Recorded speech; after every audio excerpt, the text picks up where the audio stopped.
اللهم صل وسلم وبارك على سيدنا محمد وعلى آله وصحبه وسلم تسليما. mbokki jullit yi maa ngi leen di nuyu di leen ziyaara di leen sant di leen gërëm di jiital ci nuyu bi imaam yi fi teew yëpp kuréelu Ansar Jikko Yi mbokk yi jullit yi citoyen yi maa ngi jéggalu nag ci yéex bi yegg si ndax damaa jóge fu sore pour mën a teewee jotaay bi ndax solo gi mu am comme ni ko ñëpp waxee rek lii dafa di mbégte ci képp koo xamee ni yàlla may na la nga am jot gi ak tal gi teewee ko bokk ci ndax ab jullit bis bu nekk dañ koy nattu ab citoyen bis bu nekk dañ koy nattu par rapport ak réewam doomu aadama bis bu nekk dañ koy nattu par rapport ak dundal loolu lépp ay responsabilité yoo xamee ni doomu aadama daf ko war a nangu assumer ba pare am courage yu assumer ko lii nag man ak samay moroomu député yi ñoo ko bokk ci kaw taxaw ànd ak sénégalais yi mboole seen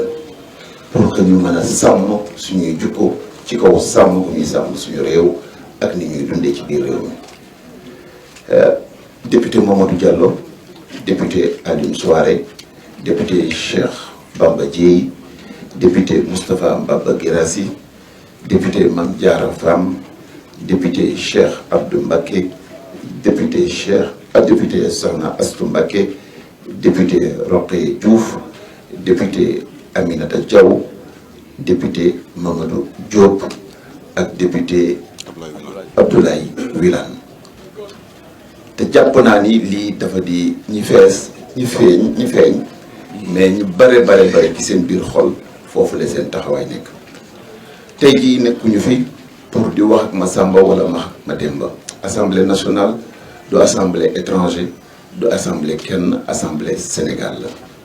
moo war a tëral ay charte ak yoon ak loi yu war a organiser réew mi organiser société bi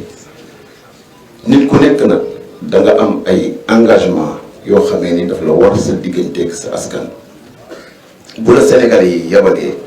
yi yabaluñu la pour nga inventer société bu bokkul ak seen ngëm-ngëm bu bokkul ak seen pas-pas société bi ñu bëgg mooy société boo xamante dina aar seen ngëm-ngëm saxal seen diine sàmm seen njaboot may doom yi ñu jàng màgg ci anam yoo xamee ni dina méngoo li nga xamee ni mooy suñu héritage te loolu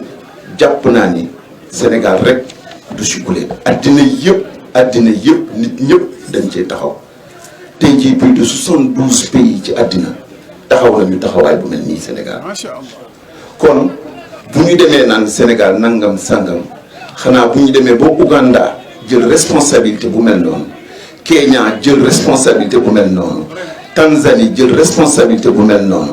Ghana jël responsabilité bu mel noonu Sénégal ak li ñu fiy woote ci ngëm-ngëm ak pas-pas ak bëgg jàmm ak may suñuy doom màgg ci anam yoo xam ne méngoog nag li ñu gëm je pense que ni war ñoo des gannaaw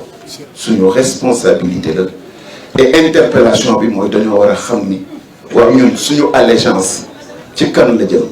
suñu allégeance dafa war a jëm ci Sénégal dafa war a jëm ci suñu ngëm-ngëm dafa war a jëm ci doomu Sénégal yi wala suñu allégeance dafa war a jëm ci jàmbur ba nekk ci réewam di def la ka neex ci réewam wala suñu allégeance dafa war a jëm ci ñoo xamee ni seen pas-pas bu sottee ngëm-ngëm dootul am ci réew mi c'est des questions de foi c'est des questions de responsabilité c'est des questions de liberté il n'est pas question d'inventer une société pour des Français encore moins pour des Américains il s'agit pour des Sénégalais d'inventer la société qui est la plus conforme à leurs convictions religieuses à la morale sociale de tous les jours, cette morale qui a été à la base de la construction du commun vouloir vivre ensemble, dans lequel les 100% des Sénégalais s'identifient. Un responsable et un député ne peut se justifier par rapport à l'étranger. Il doit sa place et ses responsabilités en priorité par rapport à ses mandants. Et nos mandants, c'est des Sénégalais.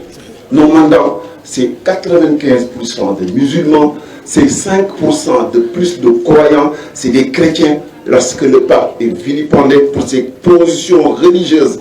qui sont conformes aux nôtres. Lorsque les religions monothéistes de partout dans le monde revendiquent leur place, parce que notre liberté, c'est notre droit de vivre conformément à notre conviction sur la terre qui est la nôtre. Nous n'inventons rien pour les autres. Nous n'avons aucune ambition pour les autres. Mais quand même, de grâce, qu'on nous laisse la liberté d'inventer la société que nous voulons pour nos enfants et pour les sociétés sénégalaises. Parce que c'est ça aussi notre responsabilité. Et la question de fond, c'est qu'on doit poser à tout le monde et à tous les Sénégalais à qui va leur allégeance. Notre allégeance doit aller en priorité aux Sénégalais, en priorité à nos convictions religieuses, en priorité à notre comment vouloir vivre ensemble à la société que nous voulons.